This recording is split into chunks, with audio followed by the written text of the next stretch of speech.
everyone, this is my sister Etna. She came over for a visit after work. She's a teacher, so this is her teacher attire. But I'm going to do a red lip tutorial on her because she has really nice shaped lips and takes lipstick really well, and it's nice to see it on a different skin tone as well for a change. So say hi, Etna. Hello.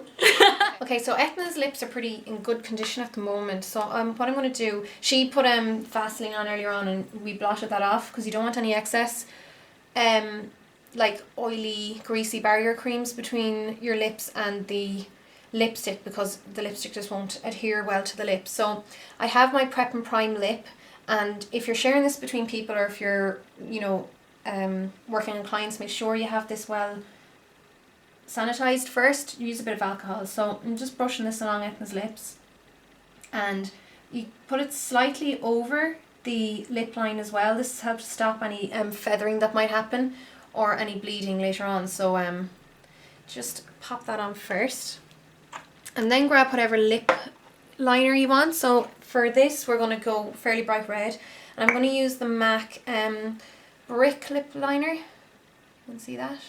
So it's a pretty blue toned red. It's really good for anyone who might have any concerns with having yellow teeth or slightly less than white teeth, because this isn't going to pick up any yellow in the teeth. So when I do lips, I always colour in the whole lip first, and you can kind of be fairly quick about it. And then once you get to the outer edge, that's when you slow down.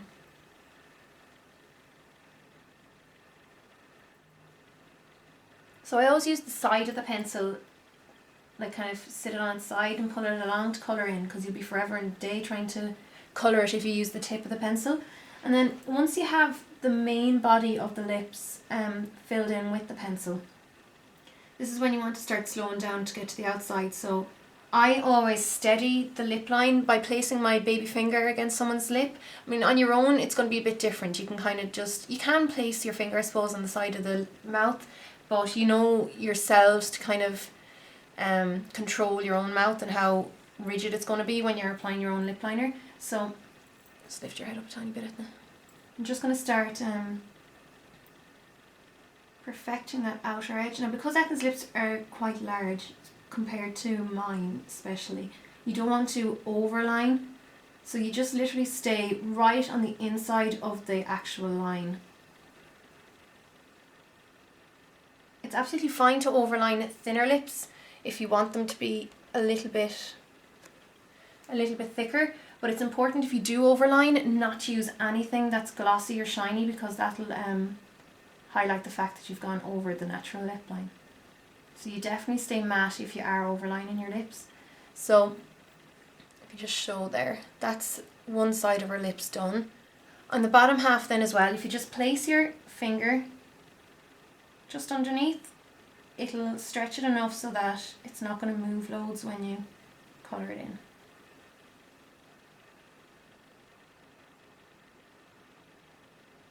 And again, just stain the inside of her lip line.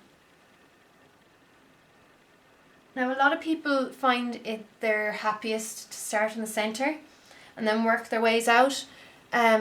This is a good idea, especially if you're not used to lining lips.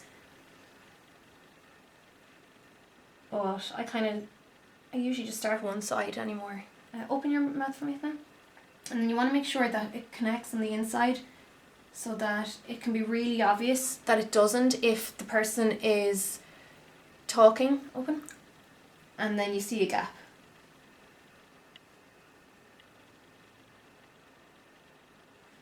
Okay, closing.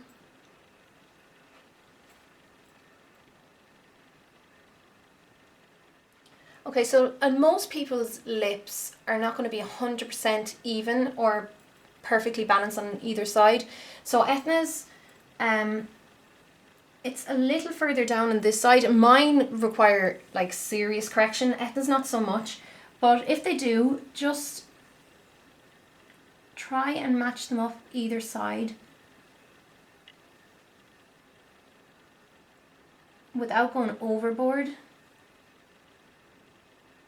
You don't want to make it look ridiculously large, or not large, but further out on one side than it is.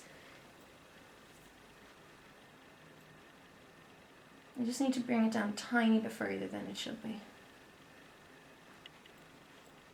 Okay, and that's fine pretty much then for the lip liner. So the whole idea with the lip liner all over the lips is so that there's always going to be a stain there when the lipstick starts to wear off, and Etna's slowly going off camera. But there's always going to be some kind of stain there underneath the lipstick, and now she's going the other side. Okay, so like I was saying, the reason I lined all of Etna's lips inside and out is so that there's always going to be some kind of base, some kind of stain there when the lipstick does wear off, and lipstick does generally wear off. There's definitely steps you can take to stop it wearing off, like blot in between layers and apply maybe 2 or 3 layers, and then you can even go as far as to powder over it. I'm not going to bother for this tutorial because Etna doesn't need it to last all day, but the lipstick I'm going to use on her today anyhow, it's from my Screen Face, there we go, lipstick, what's it called, the Lip Stack. So it's this here, it's got 6 different colours, and it's kind of like, I wouldn't say it's gloss, and I wouldn't say it's lipstick, it's like those like half gloss, half lipstick thingies. So I'm just going to use the top colour and swirl it around on my brush. Now, if this was an actual client, I would definitely put it out on a palette, because it's just Etna, I don't bother.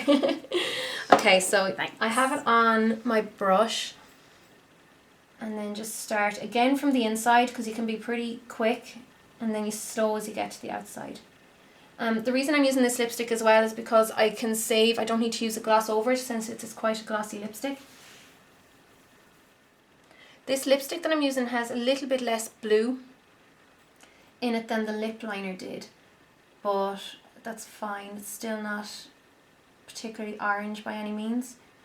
I still prefer to use kind of blue based reds on Etna, mainly because she's so pale, and she is, I wouldn't say she's overly pink undertoned, but she's definitely more neutral. She doesn't have as much yellow in her skin than I do. And her eyes are quite blue, so it just works really well with her colouring. And then I just slow down when I get to the outside and perfect the line there. Okay, and then just for the top lip, oh, if you open your lips for me a tiny bit, and then you can just put your finger along there if you need to.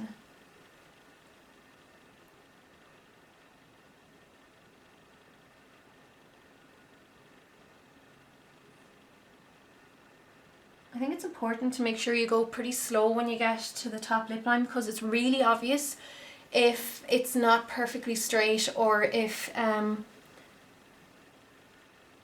they don't match either side. So, you know, go ahead and take your time.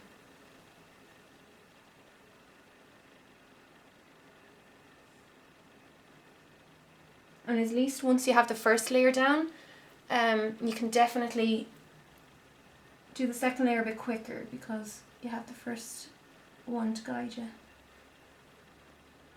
Okay, open for me. And then don't forget the inner corners as well, because they'll definitely show through if they haven't been done. And just relax. Now, and there's Etna's lips. She's getting okay, so there's Etna's lips with a really, really nice shade of red, and it's just, I love this finish of lipstick. Like I said, it mightn't be the longest lasting lipstick in the world, but it's definitely one of the more attractive looking finishes. You know, it's not in your face glossy, and it's not frosty, but it's definitely not matte. It's more, it's definitely got a bit of shine in it. But I think it really works with Etna's look today, because she's quite classic looking, and she doesn't have a huge amount of makeup on her. She's just enough you know, to bring her through her day as a teacher. So I'm just going to zoom out and show you how Etna's entire look is now. Okay, so there's Etna's finished red lip, and it definitely perks up her complexion after working all day. And I Etna's makeup is her own. I didn't touch up anything else. But it just shows that it will help brighten up the face, I suppose, especially if you've been working all day and you're feeling a bit tired. Yeah, so there you go. I hope this helps some of you who are interested in learning how to do a perfect red lip and without loads of extra trimmings. So thanks a million guys for watching, and we'll talk to you again really soon. Bye. Bye bye.